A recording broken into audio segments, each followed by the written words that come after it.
Today's episode is brought to you by Pet Angel Adoption and Rescue.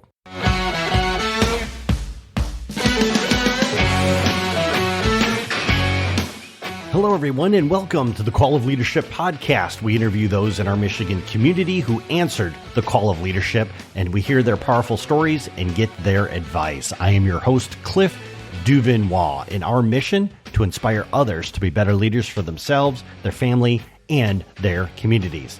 Now, without further ado, let's go ahead and jump into today's story. Hello, everyone. Welcome to the Call of Leadership podcast. I'm your host, Cliff Duvinois, and today I am joined by really a great community activist, somebody who's done a lot of things for the Frankenmuth community.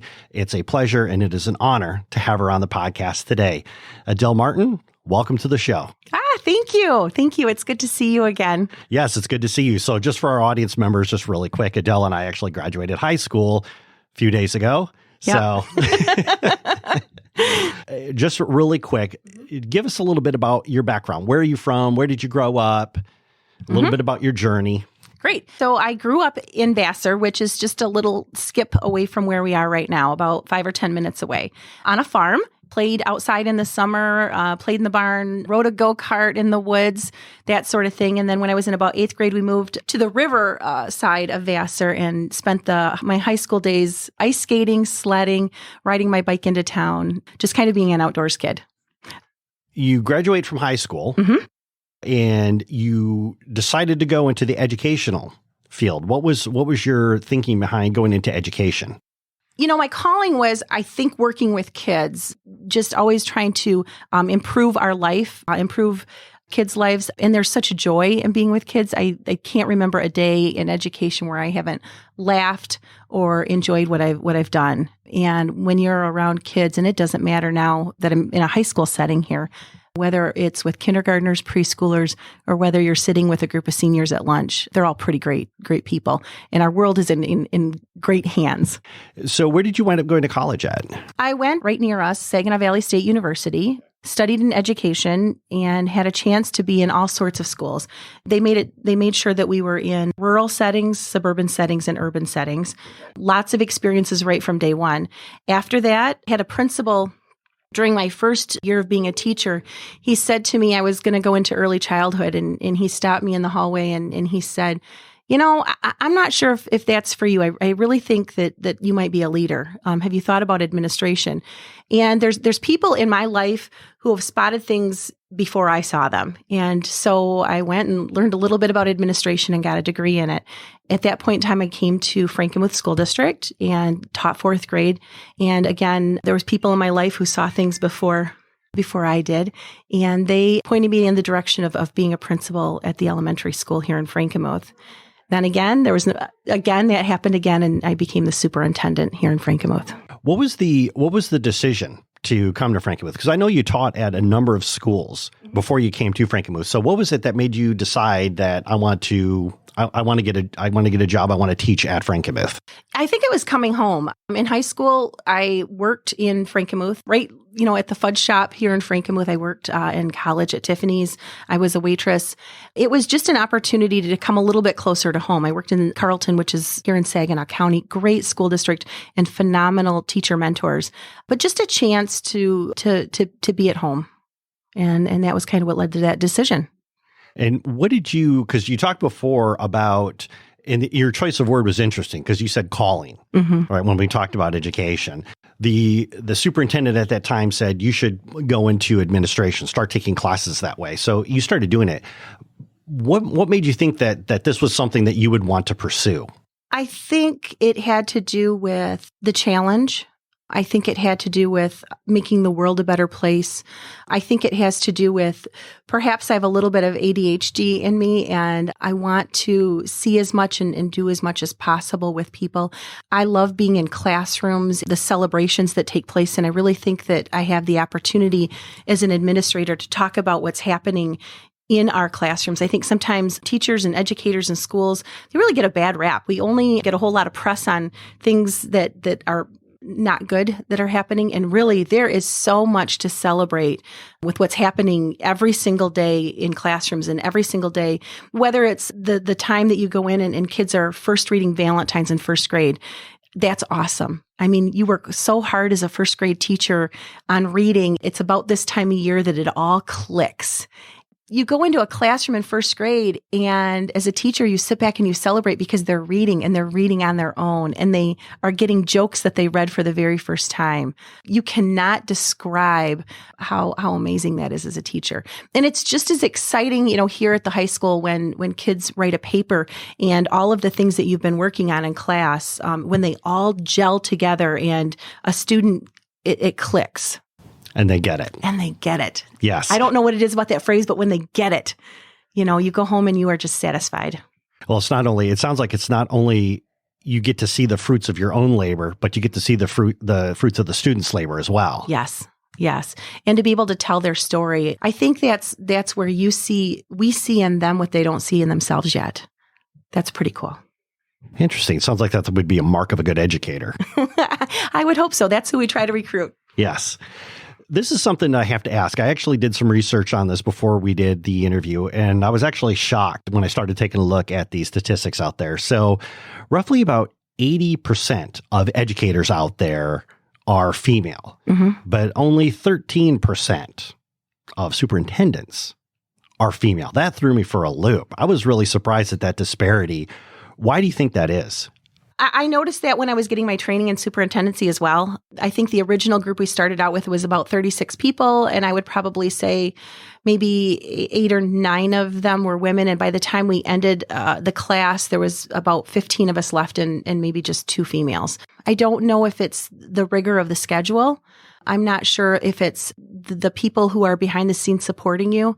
I am lucky. I've had very supportive mentors. We have a very supportive community that for the people here, it doesn't matter who you are. It matters how you get the job done. And I couldn't ask for a better place to be. If we could all be judged on those merits, that would be pretty amazing. And I think we would grow people. I think we also perhaps underestimate the leadership abilities of our females, and we really need to look at that early on, and we need to start to grow those characteristics. There's some amazing kids out there. Yeah. I bet. I'm still, to this day, continually surprised at just how smart they are. And it seems like the younger they are, the smarter they are. I think I was just telling you before we went on air, our kids are learning curriculum that starts much earlier than you and I had an opportunity to view it for the first time. And not only are they learning it, they're mastering it. These kids are amazing writers. The math that they are expected to accomplish at a much earlier age is incredible. The fact that we want them to be eloquent in how they interact with people, even to the point of being able to speak and advocate for themselves. We have to work on all of those. I don't like the word soft skills, and I would use essential skills, but there's a whole lot. It's no wonder our kids go home tired at the end of the day because we've squeezed every little bit out of them. When we're talking about the superintendent role, and I have to do this because I remember as a kid, it seemed like the only thing the superintendent really did was call snow days. So why don't you walk us through exactly like what is the, I know you do a lot, but let's just, like a handful of the responsibilities that a superintendent is responsible for. I would probably say, if you would have asked me as a new teacher, I would have probably thought that it was the person who oversees the curriculum and how that is implemented in a district, the employees that make it happen and their development, the professional development that goes into place, the ancillary people that go to support the classroom teachers, making sure students are supported. And then I think as you have an opportunity to see administration through a different lens, then you also realize it's the other people that make it happen. We really have to think about, what does transportation look like? What does food service look like? And not only do they get the job done, but do they fit into our mix well? Do they help make an environment that is better for all people involved, including students? The other piece that we spend a lot of time on is facilities. What do our facilities look like? What do I have to worry about? Which roof do I have to take care of? We had a 47-year-old air conditioner went out in the heart of our high school, and we just had to pray that we could make it until this summer because you can't just go and run to Home Depot and get a new air conditioner. There's a lot of planning that happens behind it. You have to think about the crane that has to come in place and all the roof work, and it's not a small task, and then there's the whole budget piece. I think expecting someone to understand all of that, it's a learning curve that takes place. But even more importantly, we have pretty amazing people that teach me how to understand that. So that, Adele, I can't just hire 12 brand new teachers because that's what I want. Financially, this is what would happen in the district if we did that. But this is what we can do. We've got really good people in place. In a small district like Frankenmuth, if you are an administrator, you really have to be the jack of all trades, which I think is I think it's advantageous to our administrators because they understand more because they have to be responsible for more. They can tell that story. With all those responsibilities that come into place, why don't you share with us what your greatest challenge is? Oh, school funding. Always number one. It's school always funding. number one. It's probably, it keeps me up at night worrying. Frankenmuth is in a really unique spot after Proposal A. Our funding structure was changed. We took a hit financially. The recession was hard on our district. And you very much want to keep those cuts or budget things away from kids. But how do you make it look like it has always looked like? That's the biggest challenge. What is because I know you said you keep the cuts away from kids. Could you give us an example of something that happened like after this last recession where you just had to make a hard choice? As we take white paper and Sharpies and how do we cut $1 million out of the district? I would say that was probably the most gut-wrenching piece because then it started to come to names on a piece of paper. And whether it was through attrition and people retiring and that helped, or whether we just had to eliminate positions. In Frankenmuth, we had people who just stepped up to the plate. We've got people who wear many hats. They might wear a food service hat, a custodial hat, and an athletics hat. And that's just how we've done it with kids. And they do it with a smile. They're amazing. We've got a couple people retiring today at the elementary, a secretary and a librarian, and they did more, because they want to do what's right for kids. And the one thing I did with my research in here and just talking to people in general, this school gets a lot of community support. Talk to us a little bit about what that's like. Oh, it's the best. If I could bottle this up and hand it to every school district, boy, it would be pretty amazing. Our community, our businesses, they do little things. If track team needs a place to have a spaghetti dinner, there's a restaurant that's going to help them. If I know of a kid that needs a winter coat, I can pick up a phone and call. We have communities and churches too that all rally around our kids. They don't have to know our kids either. They don't have to know who the kid is. It's just the phrase, it's one of ours. And they're right there. It is part of the thread. The other piece that I think that happens in our community, we've got festivals, lots of festivals. Oh, yes. But I think that as our kids go through our system, there are so many opportunities to volunteer and be part of their community that becomes part of the thread that our kids grow up with. And I think if I were to guess, when they go on to become adults, and whether they live back here in Frankenmuth or whether they choose to go out to other communities and bring this to other communities, there's going to be this sense of, I need to be part of my community. I need to take care of my community. I need to volunteer in my community. And I think it's just a wonderful way to grow up and have that as far as us sending our little Frankenmuth kids out there and doing good in the world. I was reading your blog post on the Frankenmuth School website. Yeah. And you actually asked a great question for your blog post at the beginning of the year. And it seemed like you're targeting this question towards the next decade when you said, will our students be ready for new opportunities that the new decade will bring? Tell us about the inspiration behind that question. I think one of the questions you would ask me was, what advice would I give? And this goes along with that. And I think that's that growth mindset.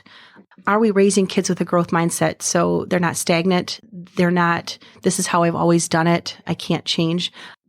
Cliff, you and I know that how we were raised and what we thought was going to happen when we walked out of college is not reality. Our most successful people have looked at their surroundings and been able to be flexible, been able to be adaptable, open to new learning, not the fact that I've learned it and I'm done, but I've learned it and there's more for me to know.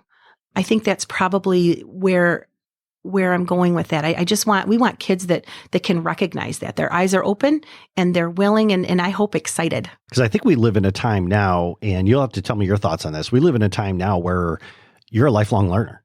Always. Yeah, Always. Lifelong nerd. There's no such thing as I've got my bachelor's degree or I got my high school diploma and I can stop. I mean, there's books coming out all the time. There's new thinking that's coming out all the time, new technologies, new platforms that are coming out. I would absolutely agree. I mean, you can when I step into professional development, I find that perhaps that the teachers' plan for us that day might be something, but I walk out with 42 other ideas that I need to consider from that point in time as well. And I think that my hope would be that that's what we're doing with our kids here. That we're preparing them for that. So dovetailing into my next question, because I really did read your blog. You did talk about the preparation effort opportunity process. So talk to us a little bit about how you're implementing that and what the impact is for students going forward. I think, it begins in the classroom. We've always spent time with professional development with our teachers and making sure that they're prepared, that they have this growth mindset as well. But we want our students to be that way. So that preparation is, do we have activities in place that gives them an opportunity to practice that? Do they have opportunities to fail and learn ways to fix it and grow from that? There is so much learning that grows from failure. Brain research behind that is amazing.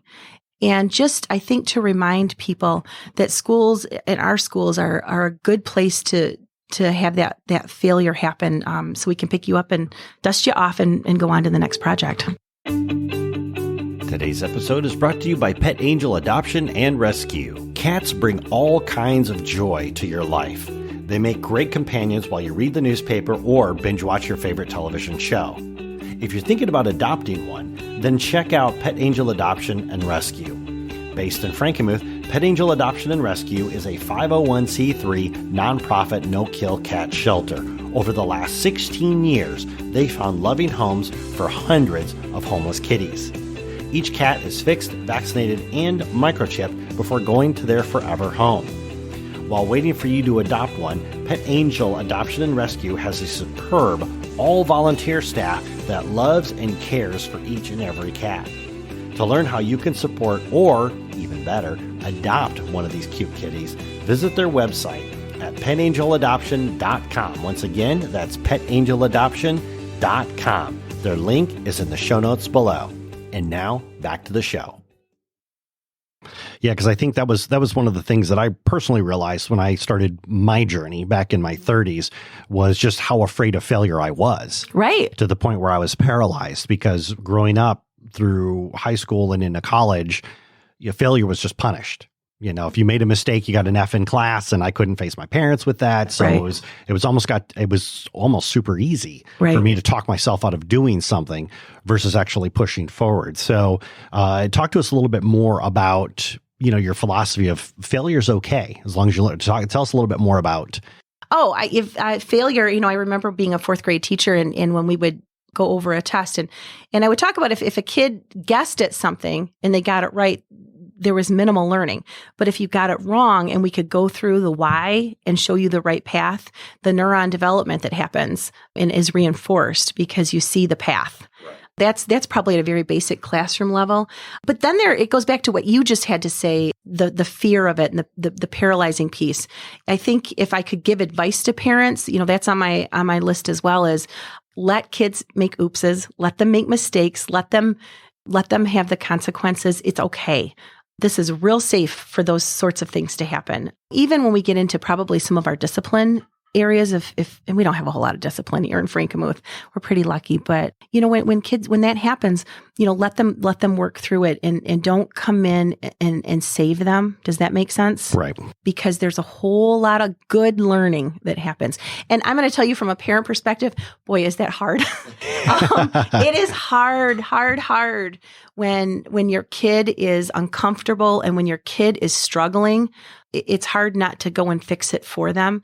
The message that it sends to kids when we want to swoop in and fix it is, I don't trust your skills, so I'm going to fix it for you. Okay. And we don't want that for kids. We want a 25 or 30-year-old to say, I might not be perfect at this, but I'm going to take a risk because I'm going to be able to do it at some point in time. I didn't fully realize that until I became a parent and I had to sit on my hands and not dig in and help. The other piece is I would let parents know, are there phrases that you can give kids to support them in this? One phrase that I would use is I would say, I know other kids who have gone through this. They've handled it this way or this way or this way. Which one is the most comfortable for you? Now, my boys, it took them a while. But eventually those talks, we want kids to be self-sufficient in the end. Be able to learn, be able to solve their own problems. Absolutely. So the next question I was going to ask, of course, is, just specifically for our listeners, what could parents do? What can they do to help maximize their child's education? So you've already talked about, don't be afraid to let your kids fail. Yep. And work through it. What are two more pieces of advice that you would have? We touched on the growth mindset. Teach kids that this isn't the end. This is just the beginning. Be open to learning, be open to listening. I would say be open to ideas that are different than your own. I would tell them to work on relationship skills and being able to communicate with others of differing opinions and that sort of thing. And the number one thing that I would say to any young parent, but going all the way through, is read, read, read. Celebrate vocabulary and the conversation and discussion. I think that families that celebrate that education and that reading piece especially is crucial for kids. The vocabulary is crucial. We can tell a difference when kids walk through the door. Now, when you talk about reading, is it just reading anything? Should they be reading self-help books on being better parents? I mean, what would you, when you talk about reading in general, it's pretty broad. Right. No, it's interesting. I would be satisfied with just reading, but if you want to get to the nitty gritty, I would read just a plethora of genre. I would say read storybooks and fairy tales. How is it going to end? Question them as they're going through. What do you think about this? Is that the best decision this character is making? But then I would also pick up informational books. If you have a magazine laying around the house, or Sports Illustrated, talk about an article that's in there and discuss it. At home, our boys would argue about the Bleacher Report and what the Lions were going to be doing. And that was part of our discussion, was that and celebrating that. And what they were doing is they were developing argumentative conversations and, why somebody would make a decision to do something and the rationale behind that. The other piece, when you're in there in the nitty gritty of the reading, is the vocabulary.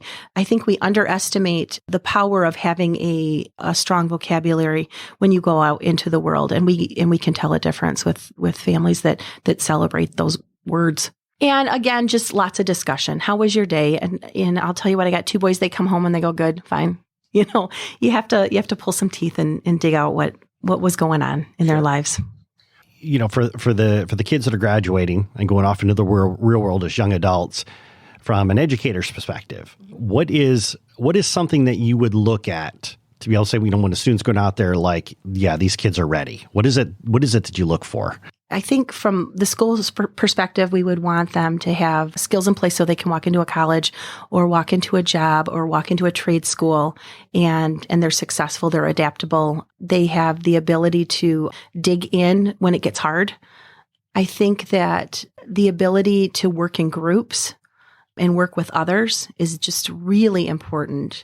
The ability to listen to another's opinion, the ability to take direction from a supervisor, that would be very, very important. I ask these questions a lot. In fact, I had a kid run into me at Taco Bell, I don't know, about right before Christmas. And the first thing he said to me is, I'm doing really well, Mrs. Martin. I said, I didn't even get a chance to say hi yet. But they do know I'm going to grill them. Sure. What are we lacking? Where do we need to beef up our program?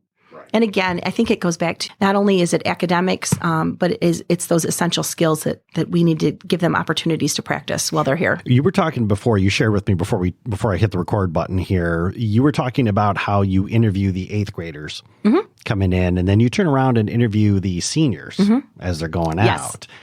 Tell us a little bit about your philosophy behind that. Why are you doing that? I want to know, you kind of want to get into their heads a little bit. 8th graders, they're the big dogs over at the middle school. they have this perception of what 8th grade is like, and they've got it all figured out. They've got the teachers figured out. They have the programs figured out. But there is a whole lot of anxiety that happens when you know you're going to be a little dog again. And that's what I want to poke at just a little bit. What are you nervous about? What do you feel prepared for? And how can we help ease that transition? There's a whole science behind wrapping your arms around 9th graders and making sure they're successful. I think I spoke with you earlier. We've got curriculum that we have to have in place, and some of it's going to be real challenging for kids. So making sure that they're very supportive with that challenging curriculum, as well as what the pace of a high school curriculum looks like. The pace is a little bit different. If I can poke at that with a little bit with kids and figure out what they're nervous about, I come back here and, I share it with our administrative team as well as our 9th grade team that is wrapping their arms around those guys coming over. The 9th graders are right outside my hallway. In Frankenmuth, we have a blending of a great parochial school, some great parochial schools that come into us as well as the elementary kids. And I know coming in probably by name, I would say 75 to 80% of their names. And I think just even me being in the hallway and welcoming them with a smile and chit-chatting with them kind of eases their fears a little bit until they get their footing. My seniors, I love the seniors. I feel like seniors at the end of the year, they're ready. They're ready for the next step. They're a little bit anxious. I think they love the familiarity of where they are here. I ask them questions like, what advice would you give to kids coming into high school? I ask them, what would you do differently if you were to do something differently? I want to know what strengths we have, and that's where they really shine. I think that they talk about teachers and all of this. It's so interesting because it's so relationship based. And this isn't what our government or the Michigan Department of Education or all the assessments that kids have to do. They don't talk about taking tests, but they talk about relationship things that have happened to them here and how important it's been. Teachers who stayed after school with them, or somebody that helped them learn something they didn't understand, or how welcome and appreciated they felt. When I do my opening day speech with all of the whole district, those are the things I talk about. The kids talk about the lunch ladies greeting them, their bus driver over the course of 13 years. They talk about somebody in kindergarten and what it felt like to be a new student. I ask them what it's like to be a new student. I know our new students. Are kids nice? And then I ask them, because I'm really curious, would you come back to Frankenmuth, when you're grown up? And kids are funny because we're kind of a small little place here, and they want to go out and they want to be part of the world, and they giggle and they get this little side look back and forth. But I think one kid summed it up the best. He said, who wouldn't want this for their family? He said, we had a community that took real good care of us, and we had teachers that cared, and we had safety nets in place. And this was a great place to be, Mrs. Martin. I mean, I got chills when I heard that. That's exactly what we want. Nice. Yeah, nice. They're good kids. Great. And they tell me exactly, things that bug them. Can we have chicken tenders more often? Because, once a month is not enough, things like that. They worry about snow days. They bug me about snow days. So, yes. Yeah. Yes. They come right out and ask me. Excellent. Before we wrap up, if anybody's listening to this interview and, they want to reach out with you or connect with you online, either through the school website, whatever it is, what would be the best way for them to do that? They can connect through my email, and it's amartin, AMARTIN, at fmuth, FMUTH, schools with an S.com. Wonderful. Adele, this has been an absolute pleasure. Thank you so much for your time. I know you're extremely busy, but thank you so much. Oh, I loved having you here. Thank you so much. Hey everyone, real quick before you bounce, if you want to join me on this journey to learn more from these fascinating community leaders, then hit the subscribe button at the top of your podcast player, and I will catch you in the next episode.